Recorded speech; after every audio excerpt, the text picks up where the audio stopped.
Were you surprised that the call would come this soon to get the title shot? Or did you feel like it was obviously the right time for you? I was surprised that it came as soon as it did, but I was excited with the news, and I knew that I would be able to train and be ready. Every fight I have over the last, even before I signed with the UFC, was, so are you going to fight Ronda Rousey? And it's like, well, I have this other fighter in front of me right now, which is who I'm focusing on. And without getting through them, I won't be able to get to her. So, no, it's not something that I was thinking was going to be right away. But we've already been talking about it, so let's do it. But how much of a figure was she then, all along up to that point? Was it the ultimate end game to get a fight with her all along? Having a fight with her means getting to fight for the title, but I don't see that as my end goal. Getting the title, then you need to defend it, and I don't think that she's the only fighter out there to beat. Every fighter presents their own strengths, and I don't want it to feel like I got to the end of the road by fighting her. I want to feel like I know there's still opportunities beyond that. But was part of the surprise just because there had been so much Misha talk that you also believed that she was next again? Yeah, I guess I thought for sure there would at least be one more fight because she was supposed to fight Misha, but when they called, it was just kind of, hey, I had this weird feeling as soon as I could hear the voice on the other line. Hey, you sitting down? I'm like, well, no, I'm standing, so let's just talk about it right now. And I figured that's exactly what was coming, and before the call, I always thought, how am I going to feel when that call comes? And I thought I would be so breath taken away. And as soon as he told me, I just thought, awesome, let's do it. And who was the first person that you then told? My husband. He was there at the house with me, and I said, I don't know if you got what that phone call was about, but Ronda's next. Yeah. Yeah. That's good. You've won numerous titles. Will this be your biggest fight of your career? Every fight is the biggest fight. I feel like if you overlook anybody, that's going to be the time you get beat. So every fight I get into, I feel like that's the biggest fight. My pro debut, oh my gosh, this is like the biggest fight ever. My first title fight, oh my gosh, this is the biggest fight ever. My first TV bout, oh my gosh, this is the biggest fight ever. And like I said, I don't want to feel like I'm hitting an end of a road here. I want to feel like I'm still climbing a mountain. So is this the biggest fight to date for me? Yes. And I'm hoping to still keep riding that wave. Have you thought about what the atmosphere might be like walking into the octagon and how big the crowd is, how loud the crowd is? I know it's going to be insane. There's going to be thousands and thousands of people there, and it's going to be a massive stadium and a breathtaking venue, and just the energy of it as a whole is going to be just something unexplainable. But I just really want to focus on staying level-headed and grounded, that this is still the other person facing me, and I want to win, whether it's in the gym or in front of all these people, and it's still just another opponent across from me, and I'm going in there with every intention of winning, and all the people aside, that's what I need to focus on. How is your background as being the daughter of a preacher, how does that kind of shape who you are? I think that it's a huge part of who I am now. I think a lot of people can get really lost in this world, and that keeps me grounded. I feel like even little things, being raised as a preacher's daughter, you're kind of in everybody's sight. They're always kind of looking at everything you do under a microscope, and you have to deal with a lot of different personalities. You have to deal with a lot of different thoughts and ideas of what everybody else thinks you should be and need to be doing. Having to kind of be involved with people in very real situations. I mean, even, and a whole nother way to, we can't tell you how many hospitals I've been to visit people being raised as a preacher's daughter and being able to see, a lot of things that people have to go through, and just, I think I've been exposed to a lot in life, and dealing with a lot of different situations, I think, has definitely helped me adapt to dealing with a lot of the expectations that can be felt in this type of a career and things like that. So I think it's been great.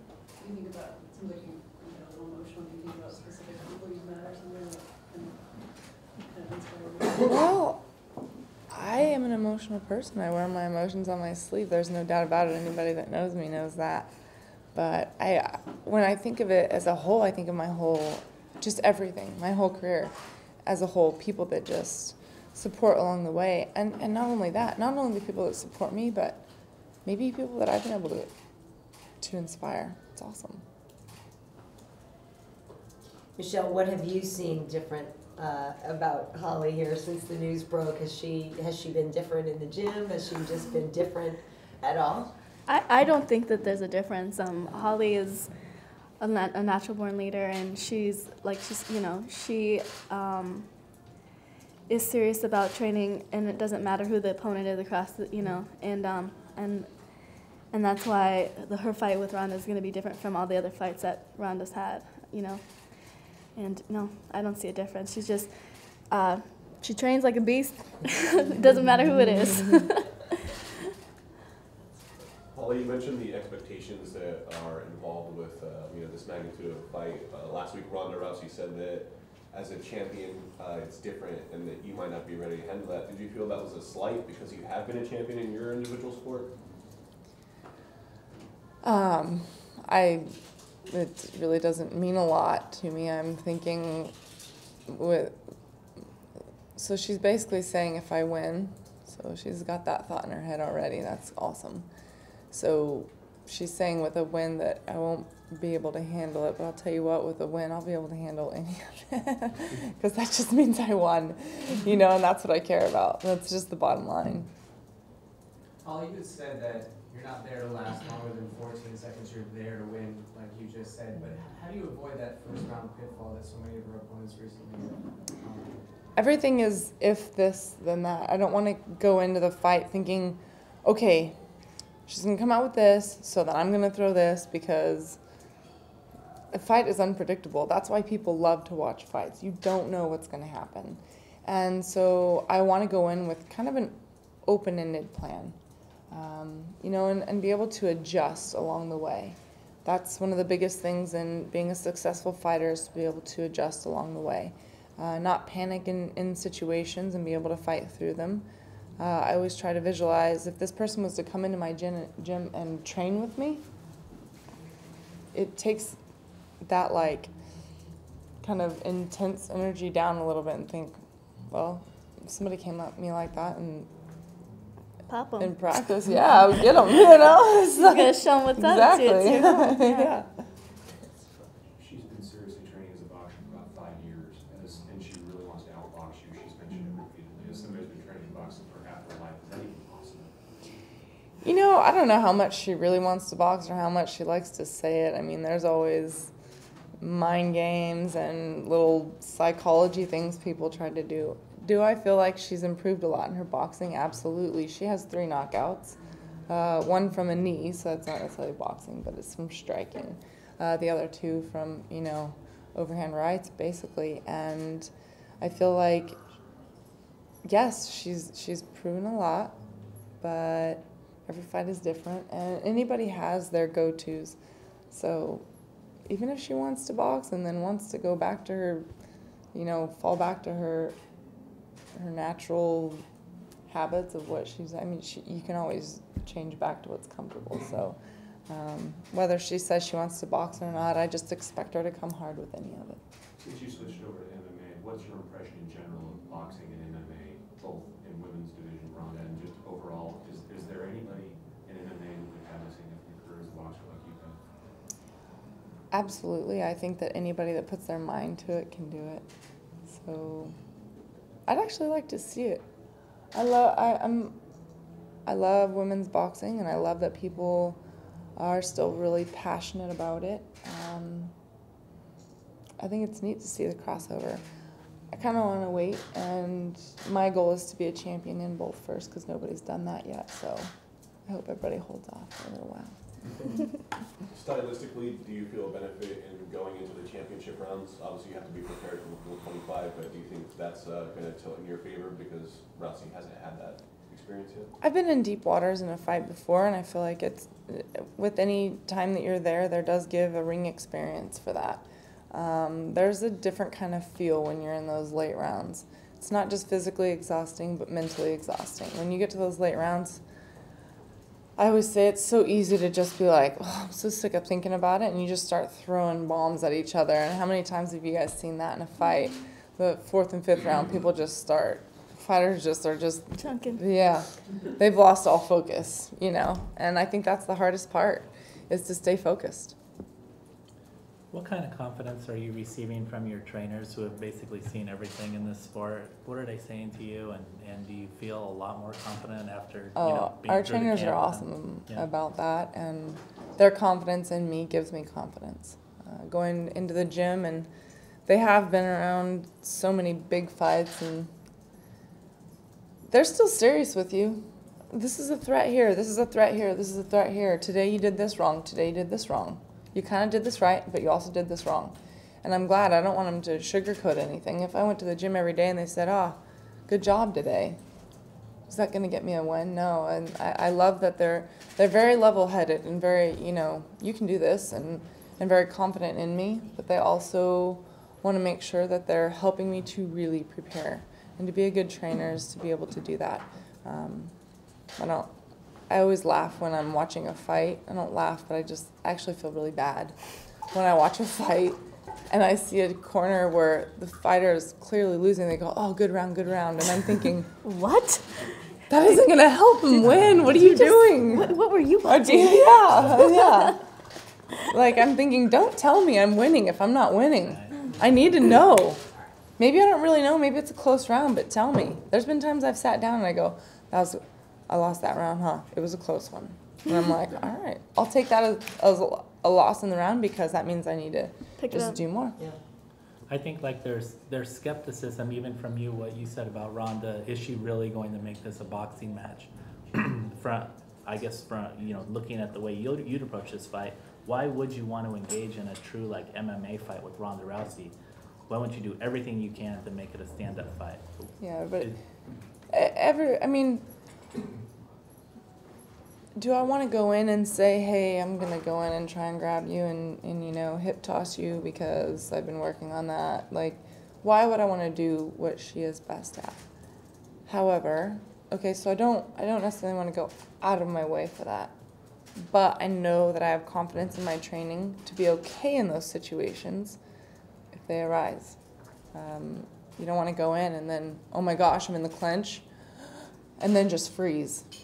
I have confidence in my training and confidence in being able to deal with those situations, but I'm not necessarily going out of my way to put myself there. Is the biggest adjustment going from boxing to MMA, you talked about the adjustments that you make during a fight. Those adjustments seem so rapid when you're talking about MMA fighting versus boxing. Was that the biggest nut to crack, so to speak, to as you made this transition? There's a lot of things that are different.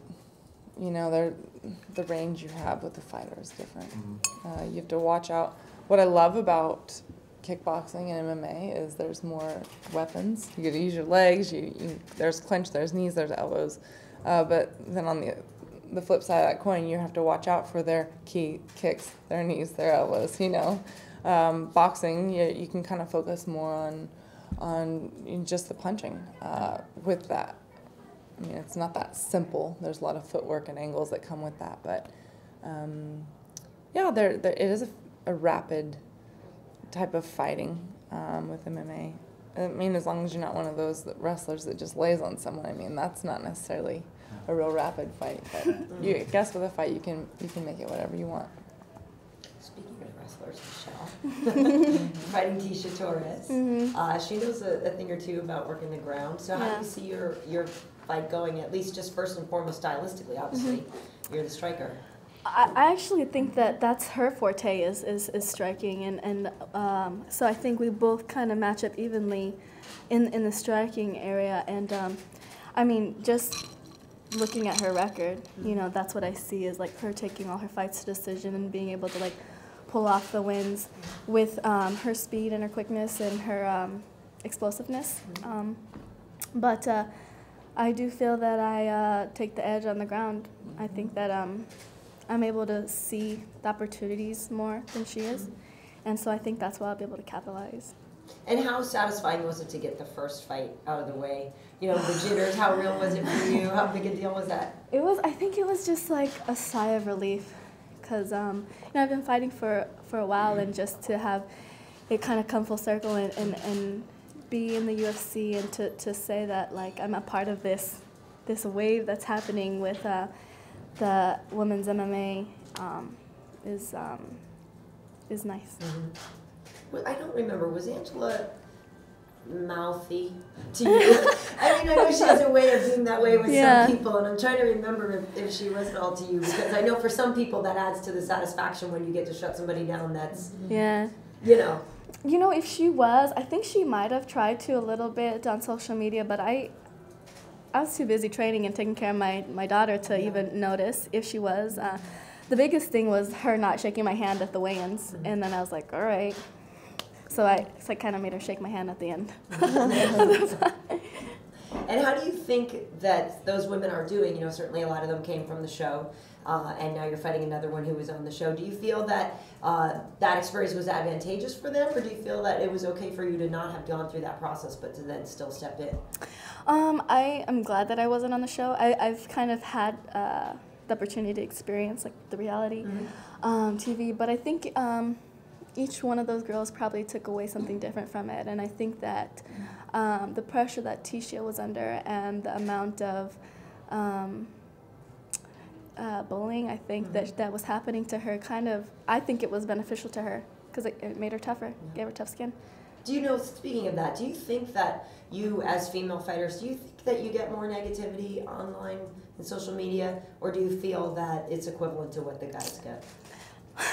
I think sometimes some people bring it onto themselves more than others, you know, and it really depends on how well you take it, or how, you know, some people like to hash it out. You got to learn how to take it if you can if you want to hash it out, and I think there's just like a fine line to play with the social media and understanding how you want to be perceived in the public eye. You feel the same way?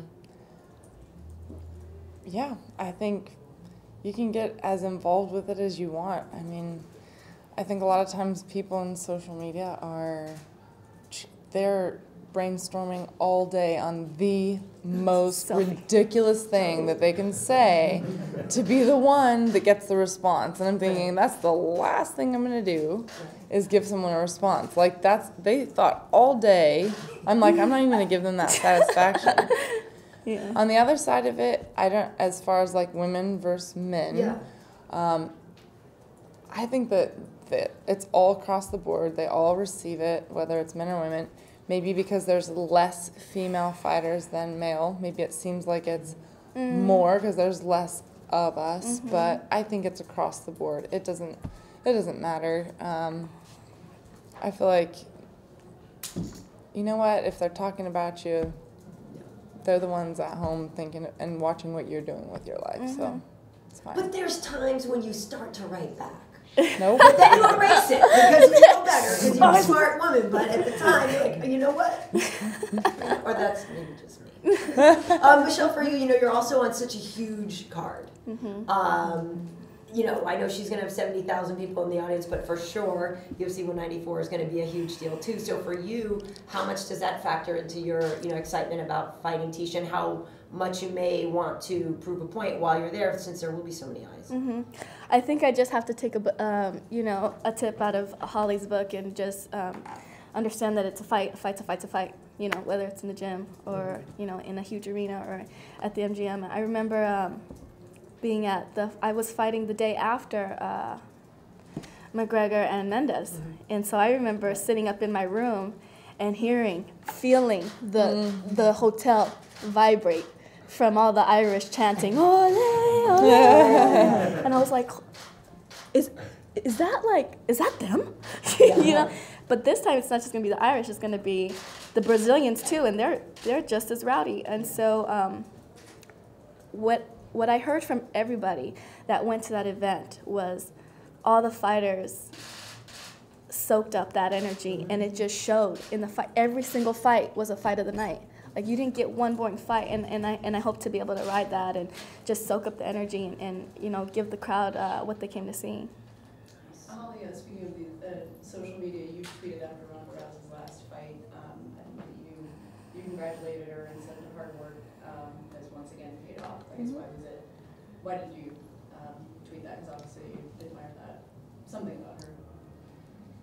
You know, she is where she is because she's a very hardworking athlete, and I respect that about her. I'm passionate about what I do, and in doing that, I appreciate when other people put their passions into something, and you know, she went in there and she did it. It's like a mutual respect, right? Like if we weren't fighting, we'd be friends. Yeah. Holly, Ronda has this air of invincibility around her. In your camp, how have you kind of humanized her, and you know, what have you and your coaches done to strategize, you know, capturing the mistakes that she makes, because she's not a perfect fighter, even though that's how she's, you know, elevated to be. Nobody is the perfect fighter. I mean, people think that, or they say that I've had this extensive, you know, boxing career and the success in boxing career. I could go back to every single one of my fights and be like, I did this wrong here, I did this wrong here, I did this wrong here, and here, and here. And even with every victory, I think about how much better I could have performed and where I didn't capitalize on a certain moment in a fight.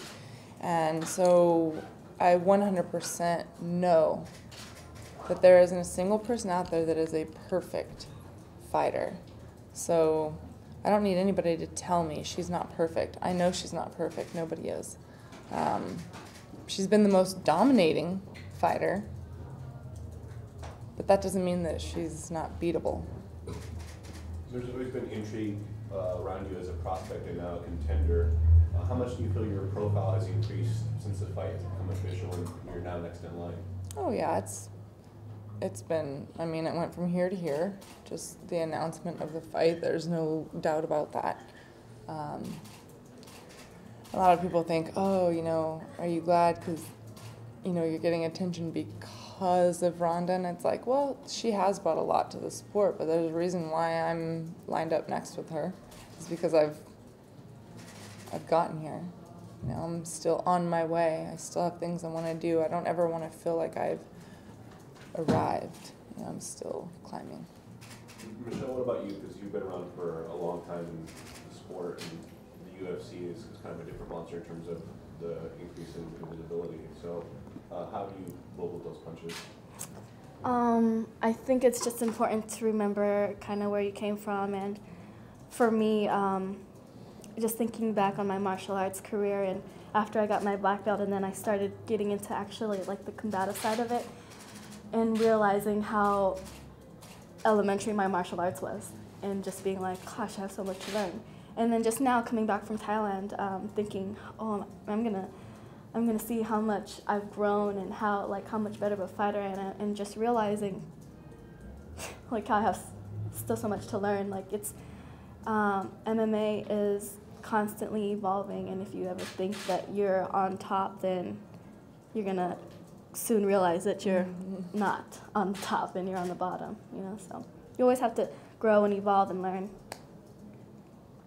This is for both of you. Holly, we'll start with you. What's been the biggest challenge that you faced in your career? I mean, whether it's getting sponsorships or taking seriously becoming a boxer, or whatever it is, what do you kind of consider the biggest challenge for you?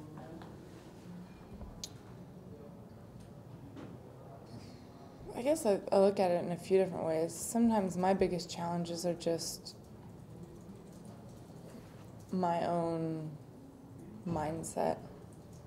I really want to be very confident and believe in myself. And in order to be confident, that comes with a lot of hard work. The hard work makes me confident, but to also know that you're one punch away from a knockout. You're one takedown away from losing a round. You're one. So really, I don't really look at a lot of the details as far as exposure with women's fighting or, you know, sponsorship or money or anything like that. My whole thing, my whole career has been, I'm going to fight for passion and everything else will fall into place. And with passion for this sport comes all those details, you know, just to be completely aware of what can happen in there and know that you're this close to losing and this close to winning, like all at the same time. Anything can happen in there. And with the passion comes victory, and with victory comes sponsorship, new opportunities, open doors, and things like that. So I really just focus on the fight. I don't really think about a lot of that other stuff. I guess I'd feel like the biggest obstacle in my career is just having to like justify my career choice for myself, and kind of like that back and forth battle within myself is, you know, are you doing the right thing? Because I am a mother, and, you know, should I be, you know, going after a different career path? Am I making the right choices? Am I being a good role model for my daughter? Just like those for me, it's just like the inner struggle between, you know, what choices I'm doing right. Is my fighting career justifiable for me? And I feel like, you know, getting signed to the UFC kind of really did like solidify me, and like, yes, you are on the right path. You know, you're following your dreams, you're following your passion, and so it's just hard to see sometimes after so long, just, you know, taking one step after another. And I think it's important to take a step back and kind of see how far you have come and to take it in that way. For Holly, same sort of idea. Do you consider yourself a role model for young women? And part two of that is, how do you, with Ronda being the face of women's MMA right now, do you think she's a good role model? I strive to want to be an inspiration to people, not just little girls or other women. You know, a lot of people look at it that way, like, you're a girl, so how do girls look at you? It's like, I want to inspire anybody. I don't want to be a letdown. I want to inspire people. Ronda, I know she has more of a strong, confident type personality. I think that's good in nowadays. I think that I'm a little different. I carry myself a little differently. But I'm not one to judge how anybody else is carrying themselves. Has Ronda given other girls and guys kind of an eye-opener of, wow, you know, I'm going to be confident in myself and take my life in control and do something with it? She has, and I think that's good. Holly, can you tell us more about how John Jones has influenced your training, and specifically I kind of want to know, has he given you any tips as far as like your ground game or how to avoid like a submission from someone like Ronda, and also dealing with a big crowd and fighting that sense? You know, one thing about John is I feel like he comes in the gym and he's very kind of calm about training, and always usually has some kind of a joke before or after. And sometimes that alone just helps me realize, like, we're here to have a good time. Mm-hmm. And there's been times I'm getting ready to do what we call a circle, and my nerves are high, and he's like, have fun, don't you love this? And I'm like, yeah, all right, yeah, I do. And but as far as just his advice and what he's helped me with, I mean, I look to him as an example, because I do like his outlook on training.